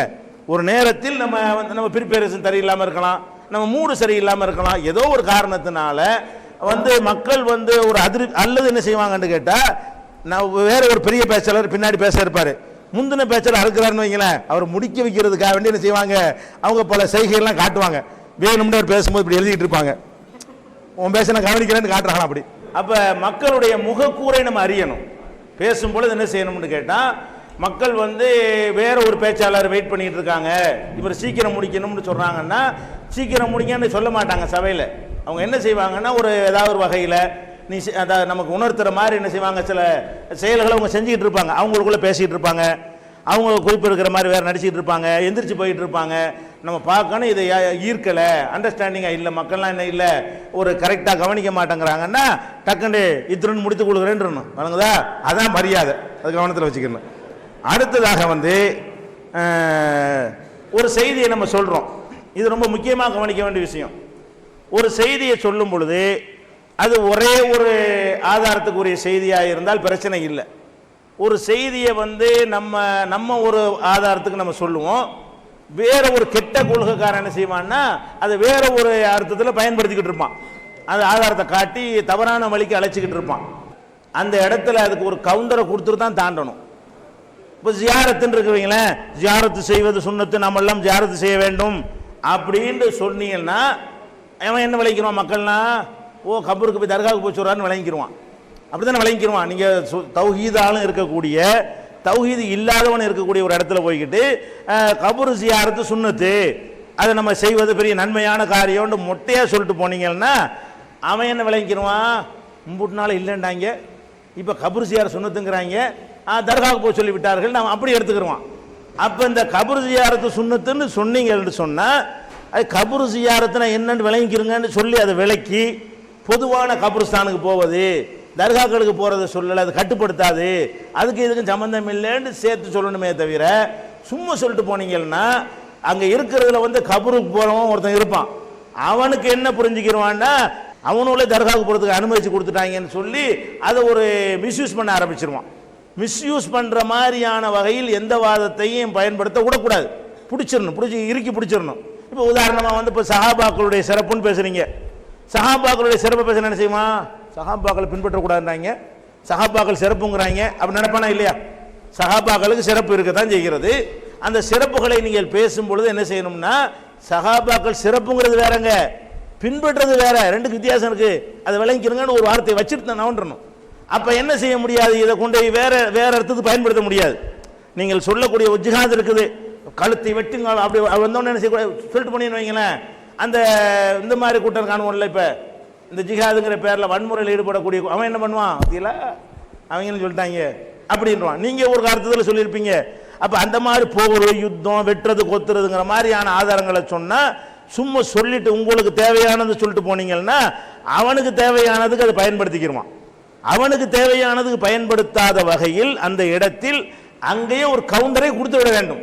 ஒரு வாதத்தை நீங்கள் வைக்கும் பொழுது தப்பாக பயன்படுத்துவார்கள் என்று இருக்குமையானால் நீ சொல்ற தப்பான அர்த்தத்துக்கு இதில் இடம் இல்லை, இதுல கவனம் செலுத்தவில்லை என்று சொன்னால் நாலா வட்டத்தில் என்னவாயிரும், நம்முடைய பேச்சுக்களும் எழுத்துக்களுமே அவங்கள தவறான கொள்கை கொண்டு போய்விடும். அதுக்கு இடம் கொடுக்காத வகையில் இதில் ஒரு கவனமாக இருக்க வேண்டும். அதே மாதிரி நம்முடைய நிகழ்ச்சி பொதுவாக மேடை பேச்சுக்கள் என்ன செய்வாங்கன்னு கேட்டால் அந்த பெயர் பட்டியல்லாம் வாசிப்பாங்க. அவர்களே, இந்த வந்திருக்கிற தலைவர் அவர்களே, துணைத் தலைவர் அவர்களே, இந்த மாதிரி அவர்களே இவர்களே அட்டெண்டன்ஸ் எடுக்கிறது இருக்கு இல்லையா, அது வரவே கூடாது. அவங்க அரசியல் கட்சியில் ஏன் இதை செய்கிறாங்கன்னு கேட்டால், அவன் அந்த ஒன்றுக்காகத்தான் அந்த கட்சியில் இருக்கிறான். அதனால் ஒரு கருணாநிதி உட்கார்ந்துக்கிட்டு ஒரு ஊரில் உள்ள கிளை தலைவரை பேரை சொல்லி கூப்பிட்டா நம்ம பேரை சொல்லிவிட்டார், அதை தக்க வச்சுக்கிறது அவன் எதிர்பார்ப்பு அதுதான். அதுக்காக வேண்டி அவங்களுக்கு தேவையா இருக்கிறது. ஒரு ஜெயலலிதா ஒரு சபையில் உட்கார்ந்து கொண்டு இந்த மதுரை நகரத்தினுடைய 14வது வார்டுடைய தலைவர் அவர்கள் என்ன நம்ம பேரை சொல்லிட்டாங்க, அவனுக்கு ஜென்மமே சாபலி அடைஞ்சிருச்சுன்னு நினைச்சுக்கிறான். ஏன் அவன் நோக்க நமக்கு அதான் நோக்கம், யாரும் பாராட்டி உள்ளத்தில் இடம் பிடிக்கிற நோக்கமா? நம்ம நோக்கம் மறுமை நோக்கமா இருக்கும் பொழுது இந்த அவர்களை இவர்களைங்கிற வகையில் என்ன செய்யக்கூடாது, அதிகமான நேரங்களை வேஸ்ட் பண்ணக்கூடாது. மக்களுக்கு தான் நம்ம பேசணும், இவர்களை கூப்பிடுறோம், இவங்க சும்மா மேடையில் பேச வந்திருக்கிறாங்களே தவிர நம்ம யாருக்கு பேசுகிறோம், மக்களுக்கு பேசுகிறோம். அதை கவனத்தில் வைத்துக் கொள்ள வேண்டும்.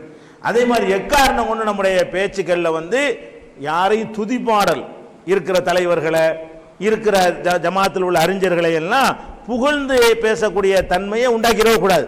இப்படி உண்டாக்கி தான் இந்த தர்காக்கள், ஷேக் முரீத் எல்லாம் உண்டானது. இன்னைக்கு உண்டாடி நாளைக்கு நம்ம ஜமாத்தில் உண்டாயிரும். எந்த ஒரு காரணத்தினாலையும் எந்த ஒரு மார்க்க அறிஞரையும் நம்முடைய சபைகள் என்ன செய்யக்கூடாது, பொது மேடைகளில் புகழ்ந்து பாராட்டி பேசிவிடக்கூடாது. அவங்க இருந்தாலும் சரி, அவங்க இல்லாவிட்டாலும் சரி. ஒருவர் மீது ஒரு குற்றச்சாட்டு வருது, பொய்யா சொல்றாங்கன்னா பதில் சொல்ற விஷயம் வேற. அதுக்கெல்லாம் நீங்க அது சொல்லலாம், தவறு கிடையாது. தவறுக்கு பதில் கொடுப்பது, புகழ்ந்து பாராட்டி சொல்லக்கூடிய தன்மைகள் அடியோடு என்ன செய்யணும், நிறுத்தி கொள்ள வேண்டும். அடுத்ததாக அடுக்குமொழி.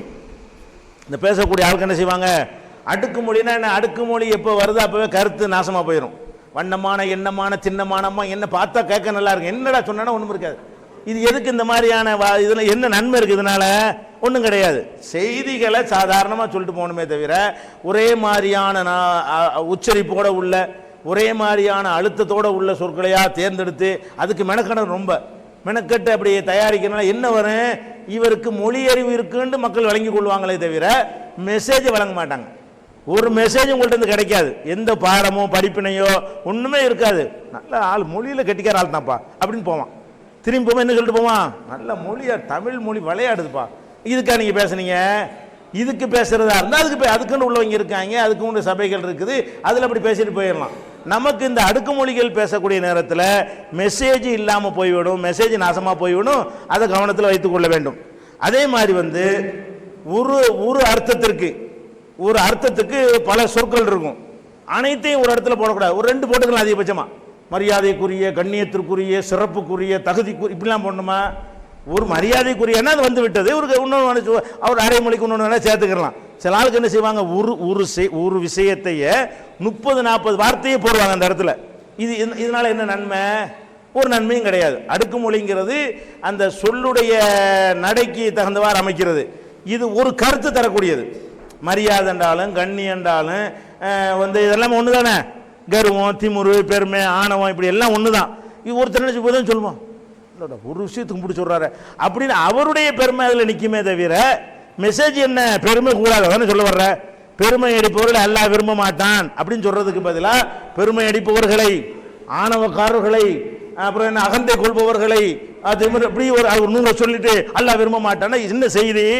பெருமை அடிப்பா எல்லாம் விரும்ப மாட்டேன். இதானப்பா விஷயம். இதுக்கு ஏன் புண்ணத்தை விடாக்க தேவையா? அது கவனிச்சுக்கணும். அப்ப இந்த மாதிரியான விஷயங்களை ஒரு விஷயத்தை 1-2 சொல்லிக்கலாம். ஓவரா போனா என்ன நினைப்பாங்க நம்ம மக்கள்னா, இவர் தன்னுடைய திறமையை காட்டுறாருன்னு நினைப்பாங்களே தவிர இவர் மெசேஜ் வைக்கிறாருன்னு நினைக்க மாட்டாங்க. அப்படி நினைச்சா அவங்க நோக்கம் சந்தேகத்துக்குரியதாகி விடுமையானால் மக்கள்கிட்ட மெசேஜ் போய் சென்றடையாது. இதை கவனத்தில் வச்சுக்கணும். அடுத்து சில பேச்சு நடைகள் என்ன செய்வாங்கன்னு கேட்டா, இந்த அது நான் போய் இப்படி சொல்லுவாங்கல்ல, இந்த மாதிரியான சில சொற்கள் பேச்சில் இருக்கிறது. மேடையில் அதெல்லாம் வரக்கூடாது. மேடையில் என்ன செய்யக்கூடாது, முடிஞ்ச அளவுக்கு இந்த ஒரு சொல்லை திருப்பி இந்த அலங்கார சொல்ல மாதிரி சேர்த்துக்கிடுவாங்க.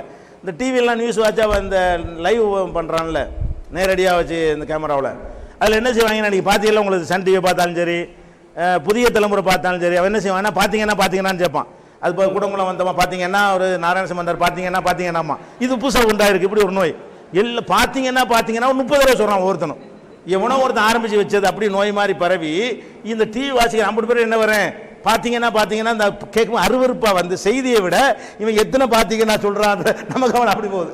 நம்ம என்ன செய்யறோம், இவன் எத்தனை சொல்றான்னு என்ன ஆரம்பிக்கிறோம். அது மாதிரி வந்து வந்து வந்து போய் போய் போய் இப்படி எல்லாம் சொல்ற விஷயங்கள்லாம் தவிர்த்துக்கணும். மேடையில் அந்த ஒரு சொல்லு திருப்பி திருப்பி வரும்ல, அது தயங்கும் போது தடுமாற்றம் வரும்போது ஒரு தடவை வரலாம். அதுவே பழக்கமாகாத அளவுக்கு உங்களை தற்காத்து கொள்ள வேண்டும். அடுத்து வந்து பேசும்போது ஒரு இது முக்கியமாக சொல்ல வேண்டிய பேச்சாளர்கள் சொல்ல வேண்டிய ஒரு விஷயம், நடந்த சம்பவத்தை வச்சே சொல்லலாம். நம்முடைய மர்கஸுக்கு போறீங்க, அங்கே ஜும்மா தொழுகைக்கு ஆண்கள் பெண்கள் வர்றாங்க. பெண்கள் பகுதியில் ஒரு ஸ்க்ரீன் போட்டு மறைச்சிருக்கிறாங்க. பெண்கள் அந்த பக்கம் இருக்கிறாங்க, ஆண்கள் அந்த பக்கம் இருக்கிறாங்க. இது ரசூலுல்லாஹ் காலத்தில் இல்லாத ஒரு முறை. ரசூலுல்லாஹ் காலத்தில் இல்லாத ஒரு முறை, மறைக்க வேண்டிய அவசியம் கிடையாது. இது சாதாரண ஒரு விஷயம்தான். இதை வந்து இதை தவிர்க்கணும், இதை மாற்றணும், அதை வந்து சொல்லி செய்யணும். அது ஒரு விஷயம். இது எப்படி செய்யணும்? நம்ம நிர்வாகம், நம்ம ஜமாத்துடைய மர்கஸ் நிர்வாகிகளை கூப்பிட்டு இது மார்க்கத்தில் இல்லைங்க அப்படின்னு கூப்பிட்டா மாற்றிட்டு போகிறாங்க. வழங்குதா, இது நாளைக்கு கூட கேட்டுக்கிறங்க, தலைமையிலோட கேட்டுக்கிறங்க, மார்ஜாவில் கேட்டுக்கிறங்க அப்படின்னு சொன்னால் நிறுத்திடுவாங்க.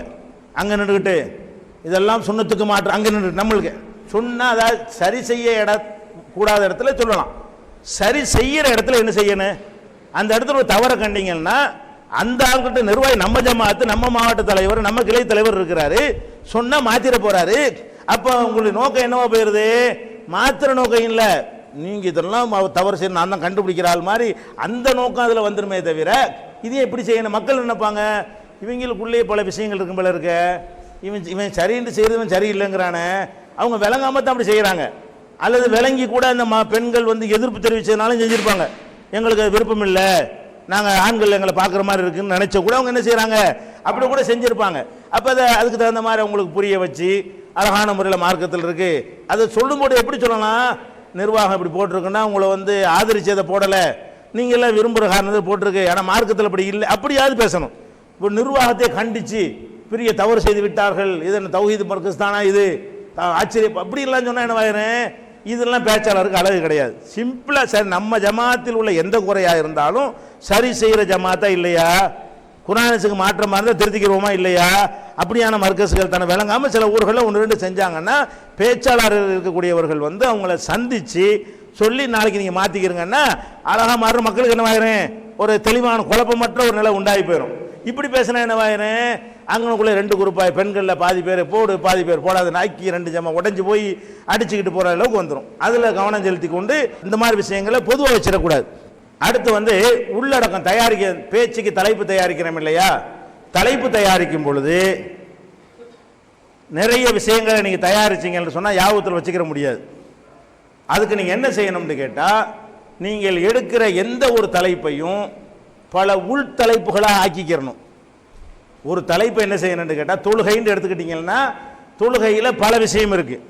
தொழுகையின் சிறப்பு, தொழுவதால் ஏற்படும் நன்மைகள், தொழுகையை விட்டதால் ஏற்படும் கேடுகள், தொழுகையினால் ஏற்படும் இம்மையில் உள்ள நன்மைகள், தொழுகையை கண்டித்து இப்படின்னு பல பல விஷயங்கள் என்ன செய்யலாம்? உள்தலைப்புகளை பிரிச்சுக்கிடலாம். அப்போ உள்தலைப்புகளை பிரிச்சுக்கிட்டீங்கன்னா ஒரு நாளில் அடங்கி போயிடும். நாளாக பிரிச்சிங்கன்னு வைங்க, நாளை தான் நீங்கள் ஞாபகம் வச்சுக்கணும். 40 ஞாபகம் வச்சுக்கிற வேண்டியதில்லை, 40 ஆதாரங்களை வச்சுருந்தா கூட அதை நீங்கள் என்ன செய்யணும்னு கேட்டால் உள்தலைப்பாக நாளாக பிரித்து கொண்டீர்களே ஆனால் உங்களுக்கு அந்த 4 உள்தலைப்பை ஞாபகம் வச்சுக்கிட்டா போது கரெக்டாக என்ன செய்யணும்? ஓடி போயிடும். உதாரணமாக தொழுகையின் சிறப்புன்ற ஒரு 10 ஆதாரம், தொழுகையை விடுவதால் ஏற்படும் தண்டனைகள் கேடுகள் அதுக்கு ஒரு 10 ஆதாரம் வச்சுக்கிட்டீங்க. அப்போ இந்த ரெண்டையும் வச்சு நீங்கள் பேச போகிறீங்க. இதுக்கு 10 அதுக்கு 10 இருக்கிறது. இப்போ நீங்கள் முதல்ல தொழுகையின் சிறப்பை பார்ப்போன்னு சொல்லிட்டு வர்றீங்க. 10 ஆதாரத்தில் 5 தான் ஞாபகத்தில் வருது, 5 வரலன்னு வைங்களேன், பிரச்சனையே இல்லை. அடுத்து என்ன டக்குண்டு இனி தண்டனைகளை பார்ப்போன்றலாம். 10 ஹதீஸுகளில் 5 ஹதீஸ் தான் மறக்குமே தவிர மெயினான அந்த தீம் அந்த கருத்து வந்து உங்களுக்கு மறக்காது. 100 வச்சிருந்தா கூட பாதியை சொன்னா கூட காவாசியை சொன்னா கூட அந்த சபைக்கு போதுமானதாக இருக்கும். அப்போ தலைப்புகளை எந்த ஒரு தலைப்பு, வட்டின்னு சொன்னால் வட்டின்னு மொட்டையாக தலைப்பு வச்சிடக்கூடாது. வட்டியை நம்ம எப்படி எல்லாம் வகைப்படுத்துகிறோம். இப்போ நான் பேசுகிற எடுத்தேனா இல்லையா, பேசுகிற எடுத்துக்கொள்ளும் பொழுது பேச்சை எப்படி தயாரிக்கிறதுன்னு தனி தலைப்பாக்கிட்டோம். பேசும்போது கடைபிடிக்க வேண்டியது என்ன அப்படின்னு தனி தலைப்பாக்கிக்கிட்டோம். பேச்சுக்கு வெளியே கடைபிடிக்க வேண்டியது என்ன அப்படின்னு தனி தலைப்பாக்கிட்டோம் போது ஒவ்வொன்றுக்குள்ளேயும் பல விஷயங்கள் இருக்கும். இதில் ஒரு 10 விஷயம் மறந்து போயிட்டா கூட மீது 20 விஷயத்தை சொல்லி போடலாம். அதில் ஒரு 10 விஷயம் மறந்தால் கூட இன்னொரு 10 விஷயத்தையும் சொல்லி போடலாம். அப்போ அந்த மாதிரி வட்டி தலைப்பு எடுத்துக்கொண்டீர்களே ஆனால் வட்டியுடைய கேடு, வட்டியினால் ஏற்படக்கூடிய தீமைகள், வட்டியினால் ஏற்படக்கூடிய உலகத்தில் உள்ள பாதிப்புகள், நமக்கு ஏற்படுற பாதிப்பு, மக்களுக்கு ஏற்படுற பாதிப்பு, இப்படின்னு ஒரு 7-8 வகையாக பிரித்து கொண்டு அதுக்குள்ள அந்த ஆதாரத்தை போட்டு இப்படி யாபத்தில் வச்சுக்கிட்டீங்கன்னா நீங்கள் யாபம் வச்சுக்கிற வேண்டிய நாளாக போயிடும். 40 ஹதீஸை யாபம் வச்சுக்கிறதுக்கு பதிலாக ஒவ்வொரு கூழ் தலைப்பு மனசில் யாபம் வச்சுக்கிட்டீங்கன்னா அந்த தலைப்பு எங்கே தடுமாற்றம் வருதோ டக்குன்னு 2வது தலைப்புக்கு மாறிக்கிற வேண்டியதான். உள் தலைப்பு தானே அது ட்ராக் மாறினா யாருக்கும் தெரியாது. டக்கு டக்குன்னு என்ன செய்யலாம், மாறிக்கொள்ளலாம். இப்படி நினைவாற்றல் எல்லாரும் யாராலும் வச்சுக்கிற முடியாது. இப்படியே நீங்கள் பழகி வந்தீர்களே ஆனால் நாளடைவில் வச்சுக்கிற அம்புட்டு ஞாபகத்துக்கு வந்துடும். என்னென்னலாம் உங்களுக்கு நினைவில் இருக்குது வகைப்படுத்தி கொண்டீர்களே ஆனால் உங்களுக்கு அனைத்துமே ஞாபகத்துக்கு வந்துடும். இன்னும் சொல்ல போனால் நீங்கள் குறிக்காத விஷயங்களும் பேசிக்கிட்டு இருக்கும்போது ஞாபகத்துக்கு வரும். இப்படி பழகி கொண்டீர்களே ஆனால் நம்ம குறித்தது ஒரு 10 இருக்கும், பேசும்போது மேற்கொண்டு நமக்கு என்ன செய்யும், ஆதாரமாக வந்து நிற்கும். அந்த மாதிரி கவனத்தில் வைத்துக் கொள்ள வேண்டும். இது முக்கியமான விஷயம். அடுத்து என்னன்னு கேட்டால், ஆதாரமாக காட்டுறோம் இல்லையா குர்ஆன் ஹதீஸ, அந்த ஆதாரத்துக்கும் எடுத்து வைக்கிற செய்திக்கும் சம்பந்தம் இருக்கணும். நிறைய பேர் என்ன செய்வாங்க, ஒரு ஆயத்தை எடுத்து வாசிப்பாங்க, சரி இப்போ அதுக்கும் இதுக்கு என்ன, அதுக்கு சம்பந்தமே இருக்காது. அந்த ஆயத்துக்கு நம்ம சொல்லக்கூடிய செய்திக்கும் சம்பந்தம் இருக்கணுமா இல்லையா? அப்படி இல்லாமல் அல்ஹம்துலில்லாஹி ரப்பில் ஆலமீன், எல்லா புகழும் அல்லாஹ்வுக்கே, எனவே நாம் ஜக்காத்து கொடுக்க வேண்டும், இது என்ன இதுக்கு இருக்கு, எல்லா புகழும் அல்லாஹ்வுக்கு தான், யார் இல்லைன்றது. அதனால ஜக்காத்து கொடுக்கறதுக்கு எப்படிப்பா இது பொருந்தும்? ஜக்காத்து கொடுக்கணும்னு சொல்றாங்க, அதுக்குரிய ஆதாரத்தை கொண்டாந்து வை. அப்போ என்னத்தையாவது ஒரு ஆயத்தை சொல்லிவிட்டு அந்த ஆயத்தில் இல்லாத ஒன்றை கொண்டு என்ன செய்யக்கூடாது, ஒரு பேசணும்னா நிறைய பேசுகிறாங்க. அப்படி அந்த இந்த ஆதாரத்துக்கு மேட்டருக்கு சம்மந்தம் இல்லாமல் இருக்கு பேசுகிறாங்களே, அப்போ இவங்க தெரிஞ்சதை சொல்ல நினைக்கிறாங்க, ப்ரிப்பேர் பண்ணலை, ஒழுங்காக தயாராகலை. அப்போ எந்த ஒரு ஆதாரத்தை நீங்கள் சொன்னாலும் அதிலிருந்து நீங்கள் என்ன வைக்கிறீங்களோ அது இருக்குது, அதில் இருக்கிறது தான் வைக்கணும்.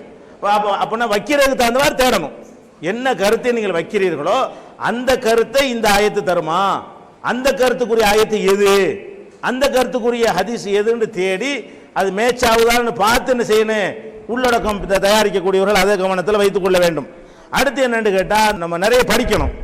என்ன படிக்கணும்னா, நம்ம மனிதர்களுடைய ஜமாத்தை தான் நம்ம இருக்கிறோம். நம்ம எத்தனை விஷயங்களை நேற்று சரின்னு சொன்ன நீ தப்புன்னு சொல்லியிருப்போம், நேற்று தப்புன்னு சொன்னதை ஆய்வு செஞ்சு நீ சரின்னு சொல்லியிருப்போம். இது இல்லாட்டி மனுஷனே கிடையாது. அந்த ஜமாத்துடைய அடிப்படை கொள்கையில் அது ஒன்றாக நம்ம வச்சிருக்கிறோம். அப்படி இருக்கும் பொழுது 20 வருஷத்துக்கு முந்தைய ஒருத்தர் பேசியிருப்பார், அந்த கேசட் எடுத்துக்கிறது போட்டு அதுக்கு அப்படி போடுறது, அவர் அதை மாற்றிருப்பார். 20 வருஷத்துக்கு முந்தைய பேசினதை அவரே மாற்றிருப்பார்.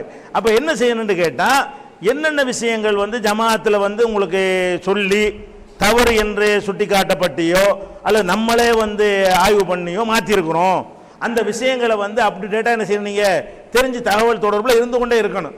இன்னைக்கு வரைக்கும் இன்னைக்கு உங்களுக்கு இன்னைக்கு நாளைக்கு நிகழ்ச்சியில் ஒரு லிஸ்ட் தருவாங்க, என்னென்ன விஷயங்கள்லாம் மாற்றப்பட்டிருக்கு கவனத்தில் வச்சுக்கிறங்க, இதெல்லாம் சொல்லிடாதீங்கன்னு இன்னைக்கு குறிப்புள்ள உங்களுக்கு என்ன இருக்குது பாடத்தில் இருக்குது. ஆனால் அதுவே முடிவானது கிடையாது.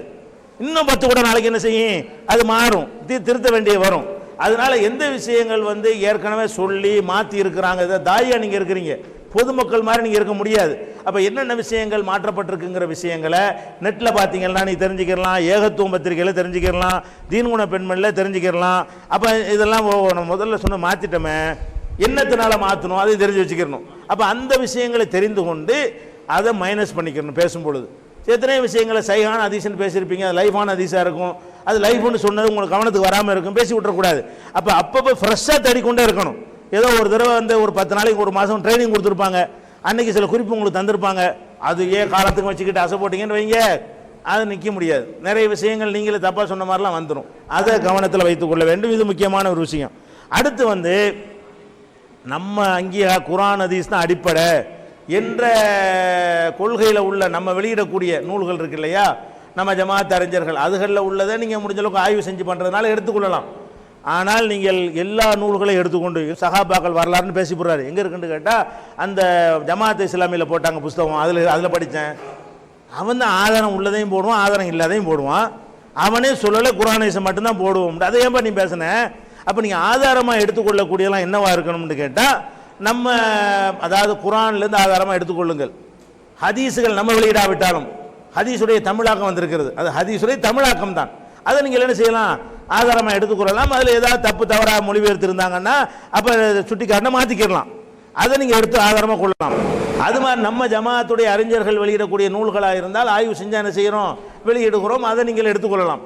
மற்ற நூல்களில் உள்ள விஷயங்களை மேற்கோளாக காட்டுறதா இருந்தால் கேட்டு தான் செய்யணும். இப்படி ஒன்று இருக்குது, எவ்வளோ அறிஞர்கள் இருக்கிறாங்க, இந்த செய்தி இந்த புஸ்தகத்தில் படித்தேன், இது ஆத்தென்டிக்கான ஒரு விஷயந்தானா, இதை நம்ம சொல்லலாமா, பொய்யானதான்னு கேட்கணும். கேட்டு அப்பப்போ என்ன செய்யணும், வேறு நூல்களில் படித்து அது ஒரு நல்ல செய்தியாக உங்களுக்கு தெரிந்து இதை சொல்லலாம் என்று உங்கள் மனசுலையும் படுமையானால் உறுதி செய்து கொள்ளுங்கள். நல்லதாக இருக்குன்னா பொய்யாகவும் இருக்கலாம்ல, பொய்யை கூட அழகாக சொல்லலாம் தானே. அப்போ நல்லதாக இருக்குன்னு உங்களுக்கு தெரிஞ்ச உடனே சொல்லி விட்டுறக்கூடாது. இதில் என்ன செய்யணும், பேச்சாளர்களாக இருக்கிறவங்க கவனம் செலுத்த வேண்டும். இது ஒரு விஷயம். அடுத்து என்னென்னு கேட்டால், சில வெளி ஏற்பாடு கொஞ்சம் இருக்குது, அதை தெரிஞ்சுக்கணும். பேசுகிறவங்க இந்த போடியம் இருக்குல்ல, போடியத்தில் இருந்து மைக்கில் இருந்து மானிட்டர் எல்லாமே உங்களை பாதிக்கும். பேசக்கூடியவர்களுக்கு சில விஷயங்கள் மைக்கு தொண்டை பிடிச்சின்னு வைங்க, உங்களால் பேச முடியாது, எனர்ஜி அதிகமாகிடும், வலிக்கும். அப்போ ஆக்ரோஷமாக பேசும்போது அப்படியே ஆக்ரோஷம் குறைஞ்சி போயிடும், நிறைய சக்தி வெளிப்பட்டுரும். அப்போ நீங்கள் போனீங்கன்னா என்ன செய்யணும்னா, மைக்கு சரியாக இருக்கா, தொண்டை பிடிக்காமல் இருக்குதா, பேசுகிற ஆள்கிட்ட கேட்கணும். அவருக்கு தொண்டை பிடிச்சோன்னு இப்போ தொண்டை பிடிக்காமல் எனக்கு ஆக்கிக்கிட்டேன். ஒரு ஆளுக்கு எல்லாருக்கும் அப்படி இதை கவனிக்காமல் இருந்தால் என்ன வயிறு, அதுக்கு முந்தி டெஸ்ட் பண்ணி இருக்கணும். ஒரு ஆள் தொண்டை பிடிச்சி அதை கவனிச்சுக்கிறணும். அது மாதிரி இந்த மைக்கு வைக்கிறாங்க, அந்த போடியம் வைக்கிறதுக்கு இப்படி நின்று பேசுறதுக்கு தான் போடியம் வைக்கிறாங்க.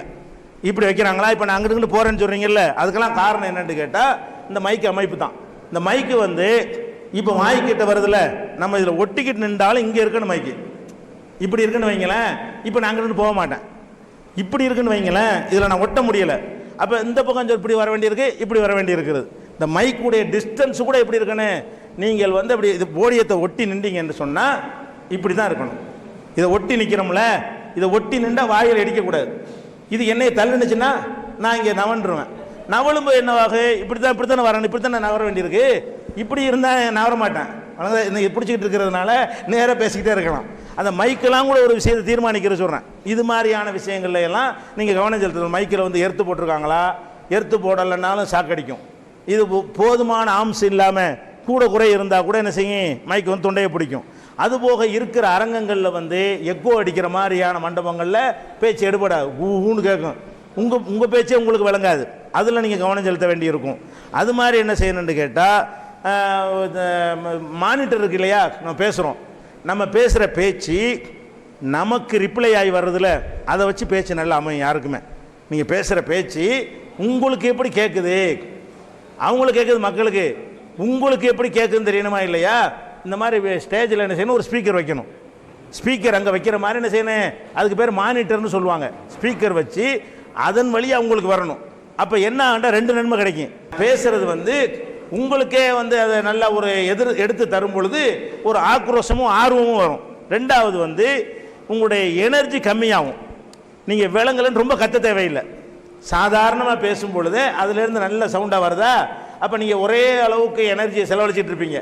விலங்குகளை மானிட்டர் வைக்கலைன்னா கூடுதலாக கத்துவீங்க. கூடுதலாக கத்தும் போது 2 மணி நேரத்துக்கு பேசக்கூடியவர் அரை மணி நேரத்தில் டயர்டாகி போயிடுவார். அப்போ அந்த மானிட்டர் பின்னாடி வைக்கணும். எந்த ஒரு ஸ்டேஜ் வச்சாலும் பின்னாடி 2 ஸ்பீக்கர் வச்சுருக்கிறாங்களா, அந்த ஸ்பீக்கர் வழியாக நம்ம பேச்சு வருதா, இதுகள்லாம் என்ன செய்யணும், பேச்சாளர்களும் கவனத்தில் கொள்ளணும், நிகழ்ச்சி நடத்துகிறவங்களும் கவனத்தில் கொள்ள வேண்டி இருக்கிறது. அதே மாதிரி இப்போ வந்தோம், இந்த ஃபேனை போட்டிருந்தாங்க, இந்த 2 ஃபேனையும் ஆஃப் பண்ண சொல்லிட்டேங்க. இந்த ஃபேன் இருந்தால் காற்றுக்கு நல்லா தான் இருக்கும், போட்டு பாருங்கள். இப்போ கொஞ்சம் நேரத்துக்கு போடுங்க, அதை உங்களுக்கு சவுண்டு விளங்காது, எரிச்சலாக போயிடும். போடுங்க, 2ஐயும் போடுங்களேன், போட்டாலும் உங்களுக்கு தெரியும், டக்குன்னு டிஃப்ரெண்ட் உங்களுக்கு தெரியும். இந்த இந்த இந்த மாதிரி ஃபேன்களை எப்பவுமே அலோவ் பண்ணிடாதீங்க. இந்த வகை இருக்குல்ல, இந்த ராட்சச ஃபேன் இருக்குல்ல, பயங்கர சவுண்டு வருமானுங்க,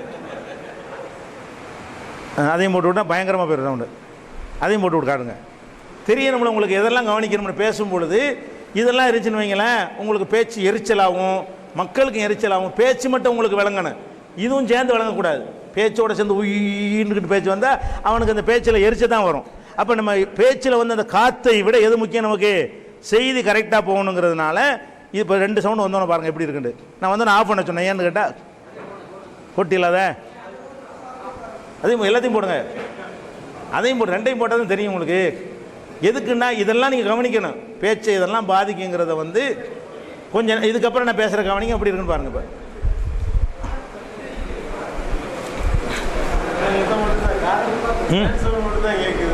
ஃபேன் சவுண்டே மைக் ரொம்ப ஒரு இன்வால்வ்மெண்ட்டாக கேட்க முடியாது உங்களுக்கு, அந்த எரிச்சலும் சேர்ந்துக்கிட்டு இருக்கு, நமக்கும் எரிச்சலாக இருக்கும். அதனால் இந்த சவுண்டு தான் ஹெல்ப் அமைச்சிருங்க. இப்போ அதை கவனிச்சுக்கிறேன். அதுக்கப்புறம் முக்கியமான விஷயம் என்னன்னு கேட்டால், பேசுகிறதுக்கு முன்னாடி ஃப்ரெஷ்ஷாக ஆகணும். நீங்கள் முக்கியமான விஷயம் என்னது, ஃப்ரெஷ்ஷாக ஆகணும்னு என்ன அர்த்தம், ரொம்ப தூரத்தில் பிரயாணம் பண்ணி வந்துட்டீங்களா, ஏதாவது ஒரு தண்ணியை வச்சு குளிச்சிடணும். குளிச்சுட்டு அப்படி ஃப்ரெஷ் ஆகிடுவீங்க. பேசுகிறதுக்கு முன்னாடி வீட்லேயே இருந்து ஃப்ரெஷ்ஷாகவே போனால் அது ஒரு விஷயம். டயர்டாகி விட்டீர்கள் என்று இருக்குமையானால் டயர்டை போக்கக்கூடிய வகையில் நீங்கள் ஃப்ரெஷ் ஆகிட்டீங்க என்று சொன்னால் நீங்கள் மூளையெல்லாம் நல்லபடியாக என்ன செய்யும், ஷார்ப்பாக வேலை செய்ய ஆரம்பிக்கும். இது மாதிரியான விஷயங்கள் எல்லாம் கவனத்தில் கொள்ளுங்க. ஒரே ஒரு இறுதியாக ஒன்று சொல்லிக் கொள்கிறேன். நீங்கள் பேச்சாளர்கள், உங்களுக்கு ஒரு தகுதி இருக்கிறது. இந்த தகுதியை வைத்துக்கொண்டு நிர்வாகத்தில் குழப்பம் ஏற்படுத்திடக்கூடாது. அது நிறைய நடக்கிறது. நீங்கள் மாவட்ட பேச்சாளர் இருக்கலாம், மாநில பேச்சாளராக இருக்கலாம். ஆனால் ஒரு மாவட்டத்துக்குன்னு ஒரு தலைவர் இருப்பார், செயலாளர் இருப்பார். அவர் கட்டுப்பட்டவர்களாக நீங்கள் இருக்கணுமே தவிர நீங்கள் இந்த தகுதியை வைத்துக்கொண்டு நிர்வாகத்தில் தலையிடுவது, குழப்பம் உண்டாக்குவது, நானே மாவட்ட பேச்சாளர் நீ என்ன எனக்கு சொல்கிறது அப்படிங்கிற மாதிரியான விஷயங்களுக்கு இடம் கொடுத்தாத வகையில் இஹ்லாஸான முறையில் நம்முடைய பணிகளை ஆற்ற வேண்டும். அல்லாஹ் ரப்புல் ஆலமீன் இதை புரிந்து நடக்கக்கூடிய நன்மக்களாக நம்ம ஆக்கி அருள் புரிவானாக. வாஹிரு தாவானா அல்ஹம்துலில்லாஹி ரப்பில் ஆலமீன். மூன் பப்ளிகேஷன்ஸ் வெளியீடுகள்: இஸ்லாமிய அடிப்படை கல்வி, திருமுறையின் தோற்றுவாய், திருக்குரானில் அறிவியல் சான்றுகள் பாகம் 1, அர்த்தமுள்ள கேள்விகளும் அறிவுபூர்வமான பதில்களும், குரான் கூறும் ஓரிரை கொள்கை, நபி வழியில் தொழுகை சட்டங்கள், மாமனிதர் நபிகள் நாயகம், குரான் மட்டும் போதுமா, ஹதீஸ்கள் குரானுக்கு முரண்படுமா, அழகிய இஸ்லாமிய பெயர்கள், இதுதான் பைபிள், ஜனாசாவின் சட்டங்கள், ஏகத்துவமும் இணை வைப்பும், திருக்குரானின் அறிவியல் சான்றுகள் பாகம் 2, இஸ்லாம் பெண்கள் உரிமையை பறிக்கிறதா, பிறை ஓர் விளக்கம், இஸ்லாம் ஓர் இனிய மார்க்கம், நபி தோழியர் வரலாறு, குற்றச்சாட்டுகளும் பதில்களும், நோன்பு, இயேசு இறைமகனா, வருமுன் உரைத்த இஸ்லாம், உண்மை தோழர் அபுபக்கர் அலி, பெண்களுக்கான நபி வழி சட்டங்கள், அறிவுச்சுடர் அன்னை ஐசார் அலி, இஸ்லாத்தில் சொர்க்கம் நரகம், நபி தோழர்களும் நமது நிலையும், துவாக்களின் தொகுப்பு, முகைதீன் மௌலிது ஒரு ஆய்வு, குரானை எளிதில் ஓதிட, நபிகள் நாயகம் பல திருமணம் செய்தது ஏன், யாக்குத்பா ஒரு ஆய்வு, நபி வழியில் நம்ஹஜ், நபி வழியில் குழந்தை வளர்ப்பு, தராவி தொழுகை ஒரு ஆய்வு, ஜக்காத் ஒரு ஆய்வு, இஸ்லாத்தில் இல்லறம், கியாமத் நாளின் 10 அடையாளங்கள், நபிகளாரின் நற்போதனைகள், மன்னரை வாழ்க்கை, பைபிளில் நபிகள் நாயகம், இஸ்லாத்தின் பார்வையில் பில்லி சூனியம், தர்கா வழிபாடு, நபிகளாரின் இறுதி நாட்கள், இஸ்லாமிய கொள்கை, சரியான ஹதீஸ்களும் தவறான ஹதீஸ்களும், சந்திக்கும் வேளையில் கொள்கை விளக்கம், பேய் பிசாசு உண்டா, கற்பனை கதைகள், நவீன பிரச்சனைகளும் தீர்வுகளும், தப்லிக் தாகலிம் தொகுப்பு, சுபகான மௌலிது ஒரு ஆய்வு, மனிதனுக்கேற்ற மார்க்கம், நேர்ச்சையும் சத்தியமும், மனனம் செய்வோம், விளக்கப்பட்ட உணவுகள், அர்த்தமுல்லா இஸ்லாம், குர்பானியின் சட்டங்கள், தொழுகை, இஸ்லாத்தின் பார்வையில் கனவுகள், இஸ்லாமிய திருமணம், இறைவனிடம் கையேந்துங்கள், மீராஜும் அதன் படிப்பினைகளும், வேதம் கொடுக்கப்பட்டோர் யார் மற்றும் prophet Mohammed the greatest man மற்றும் டிஎன்டிஜே மார்க்க அறிஞர்கள் உரையாற்றிய CD டிவிடிகள் கிடைக்கும் இடம் மூன் பப்ளிகேஷன் 83/3 மூர் தெரு, முதல் மாடி, மண்ணடி, சென்னை 1. Phone number 65690810.